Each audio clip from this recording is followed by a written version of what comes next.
Good morning students. पिछले video में हमने फर्म के संतुलन की दो प्रमुख विधियों कुल आगम और कुल लागत और सीमांत आगम एवं सीमांत लागत विधियों के माध्यम से उसके संतुलन या साम्य की स्थिति को जानने का प्रयास किया।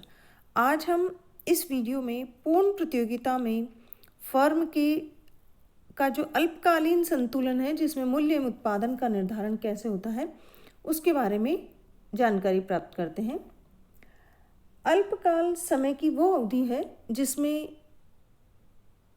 अधिकतम लाभ उठाने के लिए या फिर अपनी हानि को न्यूनतम करने के लिए कोई भी फर्म उत्पादन के परिवर्तनशील साधनों में परिवर्तन करके अपने उत्पादन के स्तर को बदल सकती।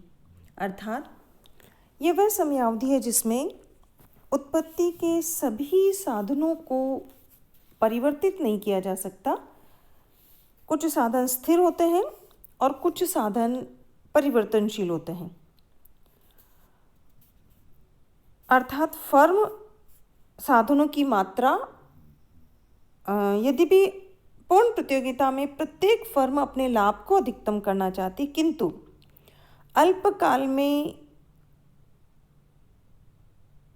उत्पादन के साधनों की मात्रा और फर्म के आकार में वह परिवर्तन नहीं कर सकती, इसलिए उसे उद्योग द्वारा निर्धारित कीमत पर ही फर्म को अल्पकाल में लाभ भी हो सकता है, हानि भी हो सकती है, या उसको केवल सामान्य लाभ भी प्राप्त हो सकता है। अर्थात फर्म का जो साम्य है या जो उसकी लाभ की मात्रा है वो तब अधिकतम होती है जब फर्म की सीमांत आय उसकी सीमांत लागत के बराबर हो और इसके साथ साथ अर्थात MRMC बराबर हो, और इसके साथ ही जो सीमांत लागत वक्र है वो सीमांत आगम रेखा को नीचे से काटता हुआ हो, जैसा कि हमने पिछली वीडियो में देखा था। तो जो संतुलन की ये दोनों शर्तें हैं, इसके आधार पर एक पूर्ण प्रतियोगी फर्म जो है वो अल्पकाल में निम्न तीन स्थितियों में रह सकती है। एक है अधिसामान्य लाभ या अतिरिक्त लाभ, दूसरा है सामान्य लाभ की स्थिति, और तीसरा है हानि की स्थिति। तो अब हम देखते हैं जो पहली स्थिति है वो अल्पकालीन संतुलन की स्थिति में लाभ की स्थिति। जैसा कि हम इस रेखा चित्र में देख रहे हैं कि जो सीमांत लागत और सीमांत औसत लागत वक्र हैं, SAC और SMC, यहाँ पर AR चूँकि पूर्ण प्रतियोगी फर्म है इसलिए AR और MR रेखा एक समानांतर पड़ी हुई रेखा है। और हमारी जो संतुलन की दो शर्तें हैं कि एक तो MRMC बराबर हो और दूसरा सीमांत लागत रेखाएं सीमांत आगम को नीचे से काटती हुई हो, तो जो हमारा संतुलन बिंदु है वो E बिंदु है। अर्थात जो हमारी कीमत है वो OP या EQ के बराबर है, हमारी उत्पादन मात्रा OQ के बराबर है, और जो प्रति इकाई कीमत है वो OP है। इसके साथ ही जो औसत लागत है वो TQ या OR के बराबर है।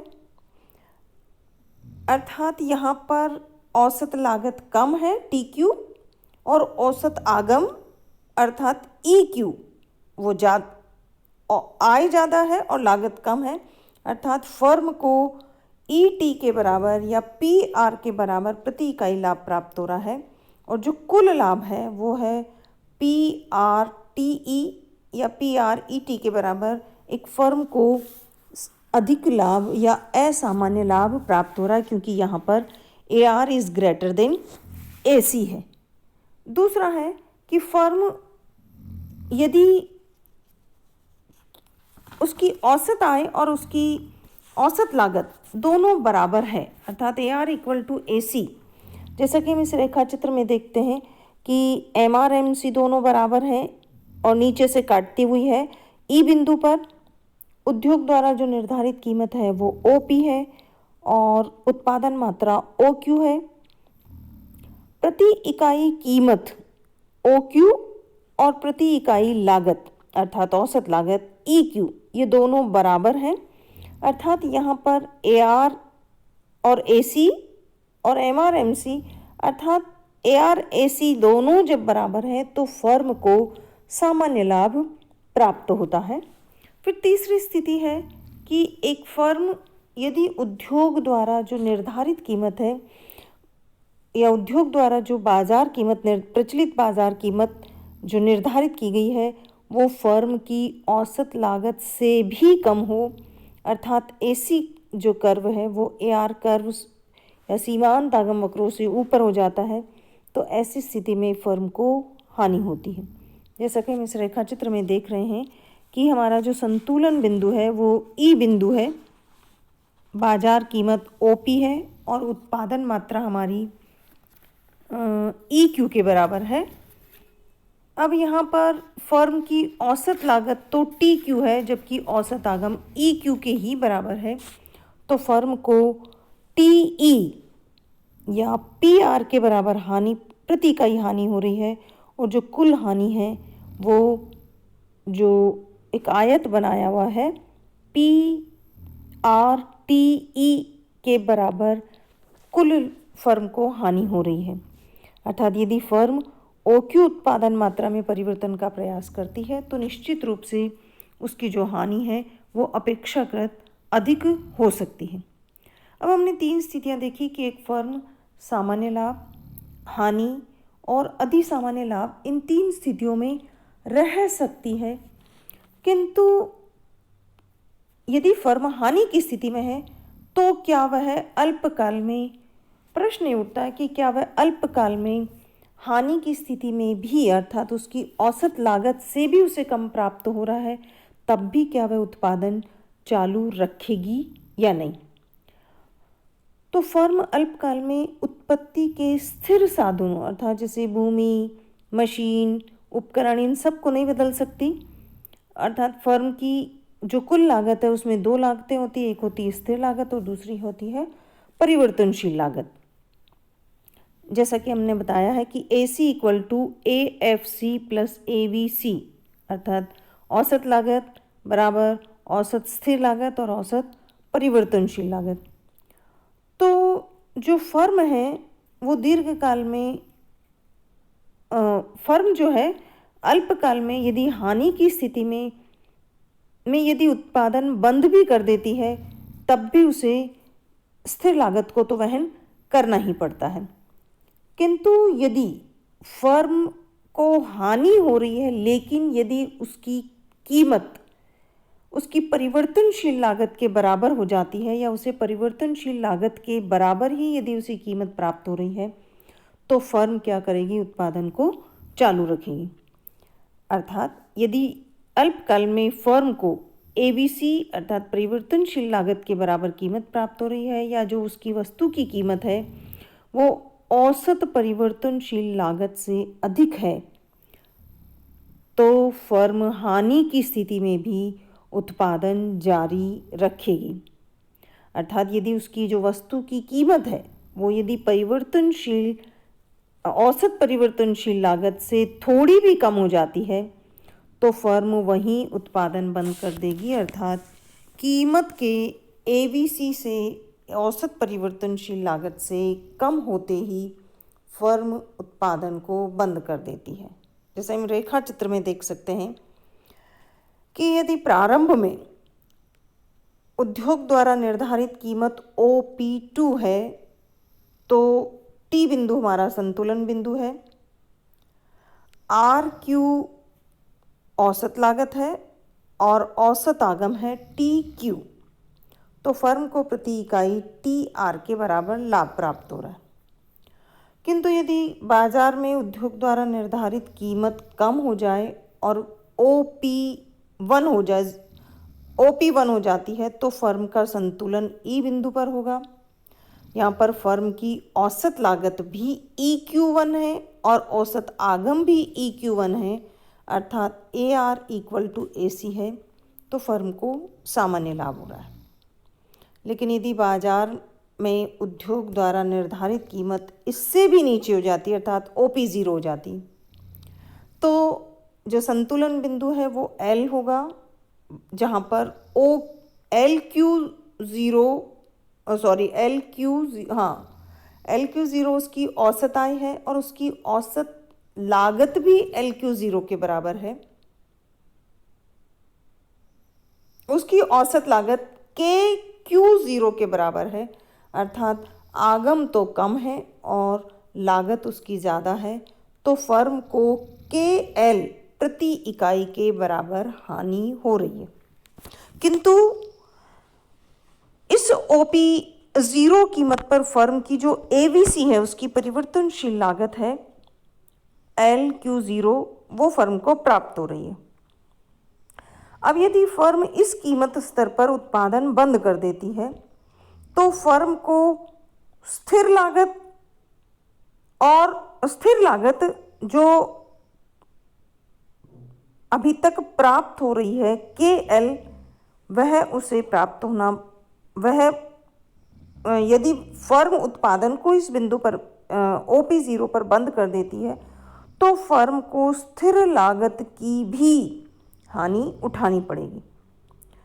किंतु यदि कीमत स्तर OP0 से भी नीचे हो जाए तो फर्म तुरंत उत्पादन बंद कर देगी, क्योंकि उसे अभी तो LQ0 के बराबर उसे ABC प्राप्त हो रही है, किंतु यदि इससे कीमत स्तर नीचे आ जाए तो उसे इस परिवर्तनशील लागत की भी हानि उठानी पड़ेगी, अर्थात उसे ABC की भी हानि हो रही होगी, तो फर्म तुरंत उत्पादन बंद कर देती है।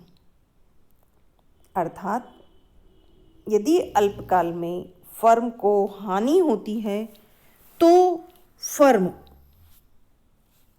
जो है वो ABC के प्राप्त होने पर तो उत्पादन बंद नहीं करती, क्योंकि बंद नहीं करती, लेकिन यदि उससे भी नीचे कीमत स्तर आ जाए, जैसा कि इस रेखा चित्र में OP0 से है, तो इससे भी यदि कीमत नीचे आ जाए और फर्म यदि उत्पादन चालू रखने का प्रयास करती तो उसे न केवल स्थिर लागत का बल्कि उसे प्रति इकाई परिवर्तनशील लागत के बराबर और अधिक हानि होने से उसकी हानि बढ़ जाएगी।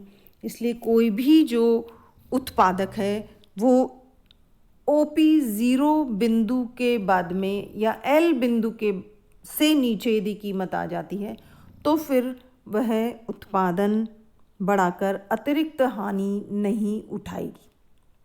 अब हम देखते हैं कि दीर्घकाल में एक पूर्ण प्रतियोगी फर्म का संतुलन की स्थिति क्या होती। दीर्घकाल इतनी लंबी अवधि होती है कि जो फर्म है वो बाजार की मांग के अनुरूप अपने पैमाने के आकार को घटा बढ़ा सकती है, अर्थात दीर्घकाल में फर्म को केवल सामान्य लाभ ही प्राप्त होता है, उसको हानि या असामान्य लाभ की संभावना नहीं रहती। क्योंकि पूर्ण प्रतियोगिता में नई फर्में प्रवेश भी कर सकती हैं और जो पुरानी फर्में हैं वो बाहर जा भी सकती है, अर्थात उन्हें बहिर्गमन की पूर्ण स्वतंत्रता होती है। इसलिए यदि अल्पकाल में यदि फर्में, यहाँ पर दीर्घकाल की बजाय अल्पकाल होगा, यदि अल्पकाल में फर्में लाभ प्राप्त कर रही हैं तो दीर्घकाल में और नई फर्में उस लाभ से आकर्षित होकर उद्योग में प्रवेश करेंगी, और यदि वो उद्योग में प्रवेश करती हैं तो बाजार में वस्तु की पूर्ति बढ़ेगी, और पूर्ति बढ़ेगी तो कीमत में कमी होगी, और फर्मों का जो असामान्य लाभ है वो सामान्य लाभ में बदल जाएगा। लेकिन यदि कुछ फर्मों को घाटा हो रहा है अल्पकाल में, तो ऐसी फर्में जिनको घाटा हो रहा है वो उद्योग को छोड़ देंगी, जिससे फर्मों की संख्या कम हो जाएगी, उससे कुल पूर्ति घटेगी और उद्योग में कीमत इतनी हो जाएगी कि जो फर्मों को सामान्य लाभ प्राप्त होगा या उनकी जो हानि है वो सामान्य लाभ में बदल जाएगी। जैसा कि हम देखते हैं कि दीर्घकाल में एक फर्म है उसकी साम्यावस्था की 2 शर्तें पूरी होनी चाहिए। एक तो है MRMC अर्थात सीमांत आगम और सीमांत लागत बराबर हो, और दूसरा है औसत आगम और औसत लागत बराबर हो। रेखा चित्र में हम देखते हैं कि AR और AC ये दोनों E बिंदु पर बराबर हैं। OP जिसके कारण OP या EQ हमारा कुल उत्पादन EQ या OP प्रति इकाई कीमत है, OQ उत्पादन है, कुल उत्पादन, और EQ औसत लागत भी है और औसत आगम भी है। अर्थात यहाँ पर AR और AC दोनों E बिंदु पर बराबर है। इसके साथ ही साथ MRMC तो बराबर है ही, लेकिन AR AC दोनों ही इस बिंदु पर बराबर है। इसलिए फर्म को दीर्घकाल में केवल सामान्य लाभ प्राप्त होता है। ये फर्म किसी भी फर्म की आदर्श स्थिति है जो E बिंदु पर हमें दिखाई देती है। जो दीर्घकाल है उसमें सदैव पूर्ण प्रतियोगी फर्म को सामान्य लाभ ही प्राप्त होता है, और दीर्घकालीन संतुलन में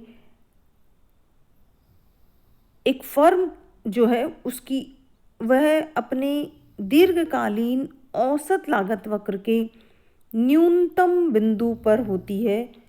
अर्थात फर्म अपने इष्टतम या अनुकूलतम प्लांट या संयंत्र के आकार पर कार्य कर रही होती है, और यहाँ पर उसकी लागत न्यूनतम होती है। धन्यवाद।